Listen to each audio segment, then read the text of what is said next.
నకిలీ బంగారం కుదువబెట్టి లోన్ తీసుకున్న కేసులో బ్యాంక్ అప్రైజర్ గిరిధరాచారిని పోలీసులు అరెస్ట్ చేశారు. భువనగిరి డివిజన్లోని 5 బ్యాంకుల్లో దాదాపు 82 లక్షల లోన్ తీసుకున్నట్టు పోలీసులు గుర్తించారు.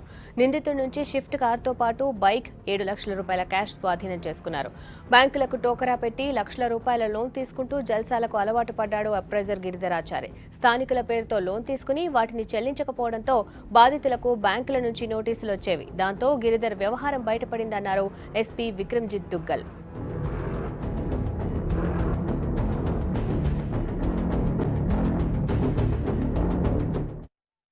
హెచ్డిఎఫ్సి బ్యాంక్ మోసం చేసి వాళ్ళ దగ్గర జ్యువెలరీ అప్రైజర్గా పని చేస్తూ దాదాపుగా 4 ఇయర్స్ నుంచి స్పూరియస్ గోల్డ్ తోటి బ్యాంక్ లోన్ ఇప్పించడం. జ్యువెలరీ అప్రైజర్గా ఎవరైతే పని చేశారో Thangalapalli Giridharachari, age about 37 years, resident of RB Nagar Bhuvanagiri, 5 cases ఇంతవరకు నమోదు చేశాము. 82,84,500 రూపీస్ ఇంతవరకు లోన్ తీసుకొని వేరే మూవబుల్, ఇమ్మూవబుల్ ప్రాపర్టీస్ కొనడం జరిగింది. యూనికార్న్ బైక్ కొనడం, స్విఫ్ట్ డిజైర్ కార్ కొనడం. నెట్ క్యాష్ కూడా ఆయన దగ్గర నుంచి 7,00,000